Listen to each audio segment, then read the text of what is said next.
Good afternoon, everybody. Glad you're here. My name is Peter McCoy. I represent House District 115, which is James Island, Folly Beach, Kiowa, and Seabrook.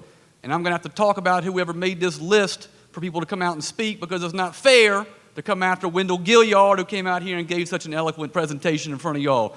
But I'll tell you what, happy Father's Day to everybody. I'm a father of three. My children are 8, 6, and 5, and they're all at home right now. We went to Folly Beach this morning and had a good time and ran around. Hopefully they'll go to bed early tonight. I want to talk about two issues with y'all that I think are very important and very fitting to the conversation that we've had here today. You heard from Ashley Pennington, who came up here and he started to talk to you about our prison issues and our sentencing issues and nonviolent offenders versus violent offenders. I've been working on a bill for a long time, and it's a sentencing reform bill. And what this bill will do is it will deal with nonviolent offenders. Right now, South Carolina state laws, some of our drug laws are labeled or statutorily called violent crimes. So therefore, they are put into a different category, and therefore they are subject to much more and lengthy prison sentences and subject to more what we call their mandatory minimum sentences, which judges have their hands tied when it comes to sentencing. And to me, that's a major problem. We elect judges, and judges are appointed to do a certain job and to do a certain thing in our court systems, and it's to uphold the judiciary and uphold our laws. And why tie their hands with mandatory minimums?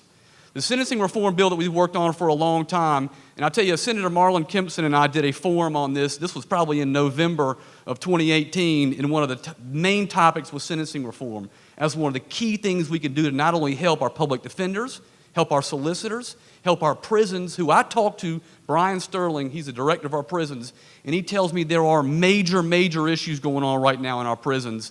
And again, if you are a violent offender, if you hurt somebody, you kill somebody, you rape somebody, you go into their home and burglarize their house or armed rob somebody, then yes, prison is appropriate.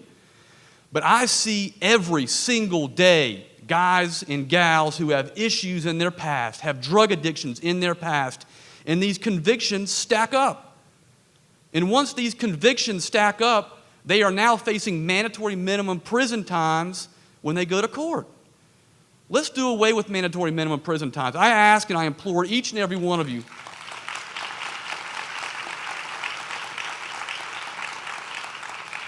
I ask y'all to Google the results and to Google and look at the statistics of states that are doing this. The bill I proposed is on the South Carolina House floor, and I could not be more proud about that. It's made it through subcommittee, it's made it through full committee, and now it's on the House floor for a vote. And y'all, this is major news. Take, for instance, a heroin the statute that we have on the books here in South Carolina. Trafficking heroin is 4 grams. Do y'all know how little of an amount 4 grams is? And do you know what you're facing with that first conviction, even with no prior record? You're facing 7 to 25. You have to do prison time of 7 years, and that's at 85% no parole eligibility, okay? No parole eligibility. So you're doing 5 years and change. In the federal court system, that same amount, you're facing 0 to 6 months.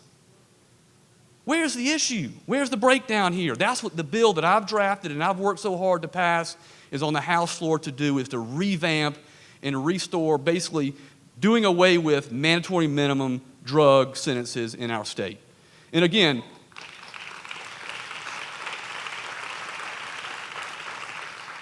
it's not dealing with violent crimes. I don't want anyone to think this bill has any effect on a violent crime or a crime that has a victim involved. So I want to tell you all about that, and I encourage you to follow that bill. It's very important. Second thing I want to note and I want to talk about is the hate crime bill that you heard Wendell Gilliard get up here and talk about. Y'all, the federal government's done it.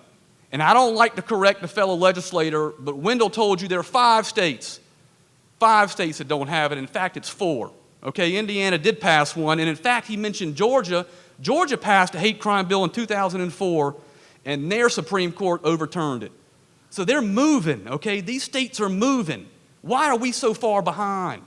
And I'll tell you what else bothers me, okay? And Wendell Gilliard said this in his speech, and I'm going to tell you all this in this room right now. Nobody has worked harder than Wendell on this bill. And I'll tell you, he's a mighty fine representative, and it's a pleasure to serve with him. But he told you out here as a politician to challenge the status quo. Challenge the status quo. There are 23 sponsors on the hate crime bill right now in Columbia. And you would think normally, hey, that's pretty good.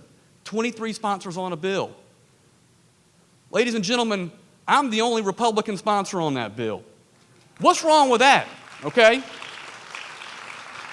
Challenge the status quo. Do what's right in your community. If you believe in the Constitution and you believe that every single person created under God is equal, then why not join this bill? Why not push this bill? Why not see this bill's passage if it helps and it benefits people in your community? Follow the bill, y'all. Follow the bill. Follow both those bills that I've discussed. I was told walking out here we had 8 minutes. Some people went over, so I've been cut down to about 4. Y'all can thank me later, but it's a pleasure to be here in front of you. Hope y'all enjoy the rest of the program. Thank you so much.